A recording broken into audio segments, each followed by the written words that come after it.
now. Hi, and welcome, Rhonda. If you could just introduce yourself and explain sort of the context of the crime that you were a victim of and the impact that it had on you and others. Okay, my name is Rhonda Austin, and I had went on vacation and hired someone who I had known for 35 years. She was the daughter of one of my best friends. And she had brought in people into my home that I was not aware of. And I was robbed of over $43,000. And it devastated me.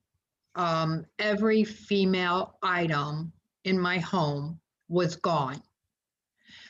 And I was completely devastated. I couldn't even come in my home. I left for a month.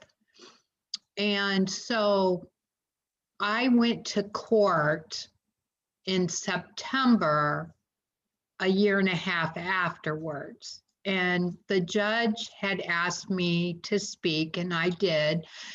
And that was the first time I had got to meet the person who had robbed me. That person I knew took the rap for the others too. That person did not take everything from me. So right there made me feel that I should not take restitution from them, because even though one did terrible things to me, the others got away with it. And so the judge asked me if I would be willing to speak with the person, and I said absolutely. And so that's how it all began. Okay, so yeah, you spoke to sort of the two harms. One was just sort of the financial cost, and based on the context, you decided not to pursue that. But you saw that maybe going through our process would help with the fact that this has such a tremendous sort of mental impact on you, going away from the home. I know some of the things that were taken were nostalgic to you and your family. So how did the VORP process provide healing to you and your husband that was needed? At first, when we met with the family, I was devastated because we didn't get anywhere. I wanted to see if we could help the young person. And so then I was contacted by you again, and we got to meet and talk. And then we also then got to do a Zoom call. And the young person explained to me pretty much everything, and also was willing to answer any question. And so then I asked if I could meet with the person. And then that was set up. And I really believe between those meetings and the phone calls that the person was allowed to give me was just wonderful on both ends. We got to talk a lot. More questions were answered. We talked about the future of this person. This person actually listened to me and started setting up things for college and actually did essays, which just made my heart feel really good, because I could see then the person was actually listening and willing to go forth with her life and not go back to the things that had been done. So we did spend a lot of time with each other. I personally missed those phone calls. When the person got in trouble, the house parents actually grounded her from those phone calls with me. Mm-hmm. And the person would say, I'm never going to do that again. And when I would go to the place that they kept her, the other children there would say, all she talks about is you. and how much you've helped her, which really, really made me feel good that we could help a young person get back on the road, a path to a future, not going back to the same thing that he had been through. And I really think this program really can help a lot of people. Thank you. It's interesting that you sort of juxtaposed the experience with us versus the fact she would get grounded when she got in trouble. And I think it's just interesting that, you know, in restorative justice, we sort of try to turn punishment on its head. And it sounds like she responded really well to having sort of power with and having a voice and being party to the experience versus something where somebody like just was all about rules and violating rules. So I think that's really interesting that you saw that dynamic of our program and restorative justice and the influence it has on young people versus just sort of the punishment model that is often used too often. So on that note, right? I mean, this person could have just been punished for what she did, but it sounds like as a victim, just them being punished would not have been helpful for you. So what ways did this really help you? You spoke a lot about how it helped this young person and sort of change their circumstances. Why was that so important for you as the victim of the crime to make sure that this person sort of got back on their feet? Well, I got to look into her eyes and see a real person instead of me sitting at home thinking this evil person did this to me, which really does help. Looking into someone's face, seeing that they are real and that you possibly could help someone get back on the right path. It just really wore on my heart that I really wanted to help. And if I was younger, I really feel that I should be placed in a position to help others. And I seen something in this person, you know, that I knew she could become something. She had a future.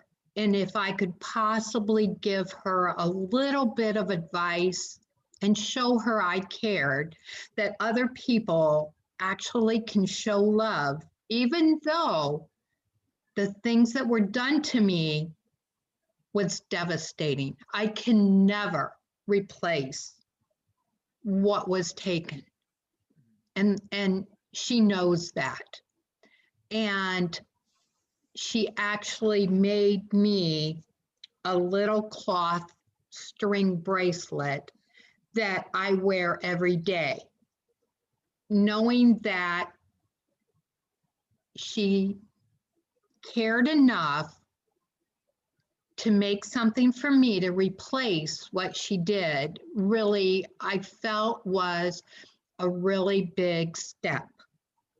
That she was so excited. Her house parent and her both, you know, made it together. And she was so excited to tie it on my wrist. And it's just a piece of cloth, but to me, it is a bond. It's a bond that she helped me heal and I'm helping her heal. And I really appreciated that. Yeah, it sounds like it really humanized the experience for you. Yeah, it sure did. And I think it did for her because when she was brought into my home, she didn't know who I was. She just seen the items. And it's still devastating to me what I lost. I mean, when you're talking $43,000 worth of items gone, and it is very devastating. But this process really does help. And I hope others will go forth and give it a try. It broke my heart when the judge and the prosecutor told me not hardly any victims show up in court. Because I truly feel that if more people show up, and they actually see the presence, things can change for these young people. Yeah, I was wondering if you can speak to that. Why else would you sort of recommend going through the victim offender reconciliation program? Why would you recommend that others go through that process? Well, you see a face, and then you can also have an opportunity, if that child will speak, to find out more about them and what they're going through. And you can then put the pieces together of what happened, because all I could see was my side. Everything was gone. Now I seen a 14-year-old who had went through horrendous things, who is now getting back on their feet and have a future. And I really believe in our youth. I believe that we should all take the time and get to know our youth. And, you know, we hear all these bad things, but this child is not bad. Once you speak with this child, you realize this child is not bad. It was just circumstances that happened. So then you have a chance to open up your heart and forgive, because to me, that's a very big part. We both need to forgive. She needed to forgive herself. And we talked a lot about that she needed to be able to forgive herself for what she did. And she also needed to go forth and give those people and tell them how sorry she was, including to her parents and anybody else she harmed. And to me, that was really important. And if we wouldn't have went through this process, if I wouldn't have made the choice to show up that day in court, none of this would have been possible. So people really do need to go forth and go through with everything that's asked of them. Thank you. Yeah, is there anything else that you want to add about your experience with CCJ? You are wonderful. Thank you. And you've really helped through the process a lot, and I really appreciate it. The place they sent her to was absolutely wonderful. We need more of those places. We need more people coming forth and doing more for our youth. I was just shocked when we got to this place. It was a home. It looked like my place. It had horses, it had animals, it had things for healing. It had a church, a school. There was so much there that these children can heal and find themselves. And we've all been lost. Every one of us at one time in our life have maybe said or done something that we shouldn't have done. So I really believe in this process. I think especially the homes that they were taking them to. I really believe that taking them to like a jail situation isn't going to help these kids, that they need to have this type of a place.